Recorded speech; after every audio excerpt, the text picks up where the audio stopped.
પીઠડિયા મુર્દાબાદ મુર્દાબાદ મુર્દાબાદ અરે remote control ના આ વિરોધ આમાં છે કે મેન રોલમાં એવું જાણવા મળ્યું છે કે જિગ્નેશ મેવાણી હિતેન્દ્ર પીઠડિયા આ જિલ્લા ઉપર કબજો કરવા માંગે છે, સમગ્ર ગુજરાત અનુસૂચિત જાતિને વશમાં લેવા માંગે છે, એ કોઈ કાળે અમે થવા દેવાના નથી। પાટણ જિલ્લા કોંગ્રેસમાં અનુસૂચિત જાતિ વિભાગના પ્રમુખની વરણીને લઈને આંતરિક વિખવાદ ચરમસીમાએ પહોંચ્યો છે। સાથે જિગ્નેશ મેવાણી સામે જ દલિત સમાજના આગેવાનોએ નારાજગી વ્યક્ત કરી છે અને અનુસૂચિત જાતિના આગેવાનોએ કોંગ્રેસના કાર્યાલયને તાળાબંધી કરી અને તેનો વિરોધ પણ કર્યો હતો।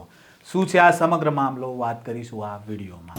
વૈષ્ણવજન તો તેને કહીએ જે પીડ પરાઈ જાનાને રે। નમસ્કાર, નવજીવન ન્યૂઝમાં આપનું સ્વાગત છે। હું છું જયંત દાફડા। પાટણ જિલ્લાના કોંગ્રેસમાં અનુસૂચિત જાતિ વિભાગના પ્રમુખની વરણીને લઈને વિવાદ સર્જાયો છે। પૂર્વ પ્રમુખ હસમુખ સક્સેનાએ ફરીથી પ્રમુખ પદે નિયુક્ત કરવાની માંગ સાથે અનુસૂચિત જાતિના આગેવાનોએ કોંગ્રેસ કાર્યાલયને તાળાબંધી કરી અને વિરોધ નોંધાવ્યો હતો। આ ઘટનામાં જિગ્નેશ મેવાણી અને હિતેન્દ્ર પીઠડિયા વિરુદ્ધ પણ સૂત્રોચ્ચાર કરવામાં આવ્યા હતા અને પૂર્વ પ્રમુખ હસમુખ સક્સેનાએ જણાવ્યું હતું કે જિગ્નેશ મેવાણી અને હિતેન્દ્ર પીઠડિયા પાટણ જિલ્લા પર પોતાનો કબજો જમાવવા માંગે છે અને સમગ્ર ગુજરાતમાં અનુસૂચિત જાતિને પોતાના વશમાં લેવાનો પ્રયાસ કરી રહ્યા છે। કોઈ કારણસર અમે નથી થવા દેવાના। પહેલા તો કોંગ્રેસ કાર્યાલય ખાતે કેવા દ્રશ્ય સર્જાયા હતા તેની ઉપર એક નજર કરીએ।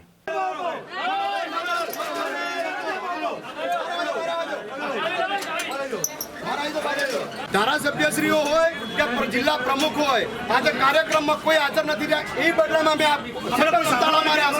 બરાબર આવનારના સમયમાં કોનાથી પણ અધિક પ્રદર્શન કરવાનું થશે તો કરીશું।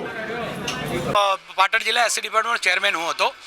સમયાંતરે સમય પૂરો થતાં રિપીટલી પ્રથા જ્યારે આવી ત્યારે સમગ્ર ધારાસભ્યો, એક્સ ધારાસભ્યો, સિટિંગ ધારાસભ્યો, પ્રમુખો અને 250 આગેવાનો આ જિલ્લાને માગણી એવી કરી હતી કે ભાઈ હસમુખભાઈનું કામ સારું છે, કોંગ્રેસની રીટ ગણાતી અનુસૂચિત જાતિની સંખ્યાઓનો માહોલ વધ્યો છે અને કોંગ્રેસને ફાયદો થયો છે, એમની રિપીટ કરવાની માગણી હતી। અંતે બહુ મથામણ પછી રિપીટ કરવામાં ના આવ્યા તો આજે સમગ્ર અનુસૂચિત જાતિ પાટણ જિલ્લાના ભેગા થઈ કોંગ્રેસ કાર્યાલયે તાળાબંધીનો કાર્યક્રમ કર્યો છે, જ્યાં સુધી આ ના થાય ત્યાં સુધી। વિરોધ આમાં છે કે મેન રોલમાં એવું જાણવા મળ્યું છે કે જિગ્નેશ મેવાણી હિતેન્દ્ર પીઠડિયા આ જિલ્લા ઉપર કબજો કરવા માંગે છે, સમગ્ર ગુજરાત અનુસૂચિત જાતિને વશમાં લેવા માંગે છે, એ કોઈ કાળે અમે થવા દેવાના નથી। એવા કયા ખોટા કામ કર્યા હતા એ લોકો? એમણે એવા ખોટા કામ કર્યા છે કે અહીં સમાજ એક છે, દલિત સમાજ નામે ઓળખવામાં આવે છે, પણ તેમને ઉપર બેઠે બેઠે જાતિ, અમારી જાતિમાં જે વર્ગીકરણ કર્યું છે કે આને અન્યાય થયો છે, આના અન્યાય થયો છે, એ અન્યાય થયા નથી। આજ તમને પત્રકાર મિત્રોને જાણવા મળ્યું હશે કે સમગ્ર અનુસૂચિત જાતિના લોકો અહીં ઉપસ્થિત હતા। એમનો ઉડાવ જવાબ હતો, જેમ કે અગાઉ જયંતિના જવાબો આપે છે એવા જવાબો અમારી સાથે વર્ણન કર્યું। અમને સ્પષ્ટ ના પાડી હતી કે પાટણ જિલ્લાનો કોઈ પ્રતિનિધિ હું મળવા માંગતો નથી। અનુસૂચિત જાતિની જે મોરચાનો છે તેની માંગણી શું છે? અમારે મોરચાની માંગણી એવી છે કે મને રિપીટ કરવાની, હું નથી કહેતો, અમારો મોરચો કહે છે અને જિલ્લા પ્રમુખો કહે છે, ચાલુ ધારાસભ્યો કહે છે, બિલકુલ લેવામાં આવી નથી અને મરજી મુજબ એમને કામ કરાય છે। આ રાજીનામાના આવનાર દિવસો 7 તારીખે અમિતભાઈએ ટાઈમ આપેલો છે, જો અનુસંધાને નહીં થાય તો પૂરા પાટણ જિલ્લામાંથી ત્યાં પ્રદેશમાં જઈને 1000 થી 2000 દલિત આગેવાનો રાજીનામા પડશે।